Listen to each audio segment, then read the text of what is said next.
Well, hopefully this next segment is going to help you out. Matchmaking for Marla isn't just a hobby, it's a career. She is the author of Good Date, Bad Date, the matchmaker's guide to where the boys are and how to get them. Today, she's going to share some of the hot spots for finding Mr. Right, plus help you decide if maybe the dude you're dating is a dud. Oh, that's always so hard to hear, but you know what? We don't want to waste time.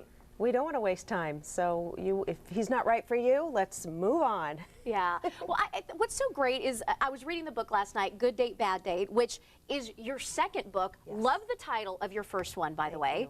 Excuse me, your soulmate is waiting. Yeah, hello. Excuse me. Yeah, hello. So you're talking about the law of attraction, which is, you know, what you put out, you get back. Yes. And I mean, it sounds so simple, but you know what? Hey, you've been dating 10, 15, 20 years. We're bound to build up, you know, a little bit of resentment, bitterness. How do you transform that into still having that hope and that faith and believing you can still find that good guy? Well, it does get frustrating in dating. We don't want it to be a drag. We don't want it to be a chore or a job or, you know, get bitter. It's easy to do when you know, things haven't been working out. So we want to raise our vibration. We want to use great affirmations. We want to see each person in a new light.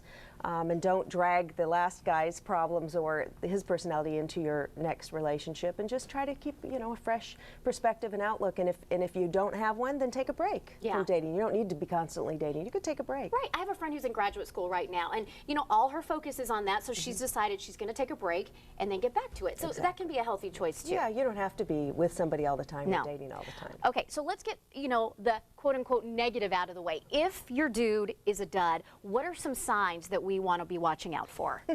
Well, there's signs that a guy isn't just that into you, you know, that you are not like going to... Like the movie right, or the book. Exactly, like you're not going to be in his future. For example, I remember what happened to me once. I was dating a guy for a few months, and he kept talking about, you know, this house he was going to buy out of state, you know, clearly making future plans that did not include me. Bedroom. That did not include No me, right, more. right. So things like that, or, you know, if he's only, there's our tips. If he's only calling you at you know, midnight or, you know, late. Hello, booty call. Yeah, exactly.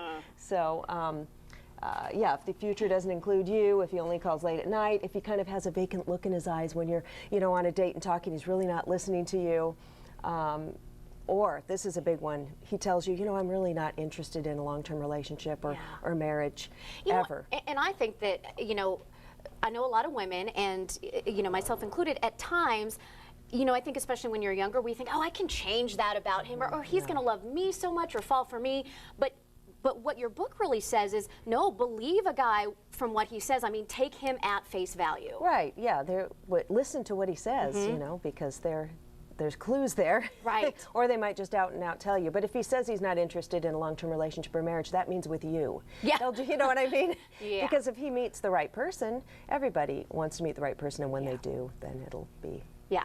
Okay, so age versus looks. I mean, I know that we hear a lot about, you know, some couples work that have a 20-year age difference. Yeah. And we hear about men, you know, it's just more of a gender thing, that men are more visually stimulated. Yes. So talk about that. Is it more of a looks thing, and is that what they need at first to kind of get locked in or interested? Absolutely, and that's why I always tell the women the best thing that they can do to get into a relationship and to stay into one is to keep in shape, keep themselves looking great. You know, you don't have to be Heidi Klum or, you know, be 20 years old, but at whatever stage you are in life, just try to look your best. Men are totally visual.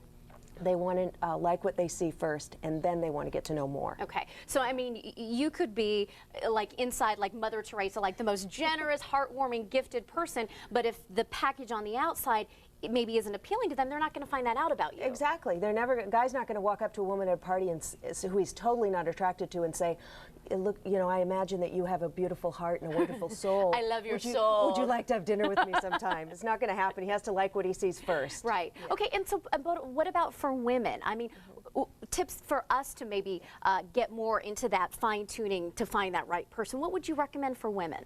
Well, women, you know, we're a little more open. The guy doesn't have to look like Brad Pitt. I mean, if he has a great personality, if he's funny, if he's powerful in his career or, you know, has some certain qualities, we'll give him a second chance. And I do say, you know, ladies, if you're just kind of on the fence, whether there's chemistry or not, and you've had a date with some guy, go ahead and give him a second chance. Yeah. Because that can develop. For women, it's a little bit different. I like your story. You said that you met a friend at a Rite Aid, and you just started talking. And then tell us how you and your husband met. Yeah, I just was at Rite Aid one night. I went to the vitamin section and started chatting with this lady named Sabrina, who's manages an apartment building, and she started telling me about this guy in her building. She kept talking about him, and I said, you know, maybe I should meet this guy, because Sabrina and I became friends. And so she took me to the piano bar where he was playing. You know, he's an entertainer, and I walked right up to the piano, and we both liked what we saw, which was amazing, because usually a setup, you're not going to like the way the other person looks. There's not going to be the attraction. And we've been together ever since that first night. You know what I love about that story? First of all, you know what? You never know when you're going to need to go into Rite Aid. I might go today. And second of all, you walked up to the piano, so you took actions that put yourself out there. So I think sometimes, you know, we can be positive, we can say the affirmations, we can be thinking all the right things, but it does take some action too.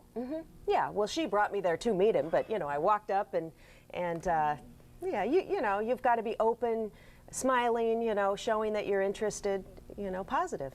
Wonderful. Don't be afraid to, don't be too shy. Yeah, I know.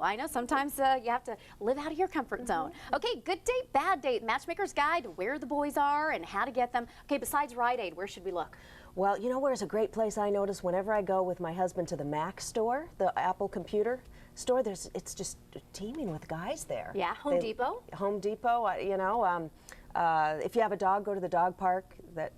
Whole Foods, I saw Leonardo DiCaprio there once. Did you really? Ran into him with my car. Nice. Yeah, there's a lot of good-looking people at Whole Foods. So go where the boys are. Go where the boys are. Even if you don't know what plywood is, you'll find out. They'll be glad to tell you. Marla Madison, thank you so much for joining us today. And your book, available in all the stores. Available in all stores, Barnes & Noble, Borders, Amazon.com. Wonderful. Yeah. I think a lot more women are going to be hanging out in Rite Aid today. They might just do it. Thanks. Good to have you. All right, you don't have to tame your sweet tooth if you want to lose weight. It is all about picking the right snacks. We'll reveal a whole list of sweet treats that will keep your weight loss on track when San Diego Living comes right back.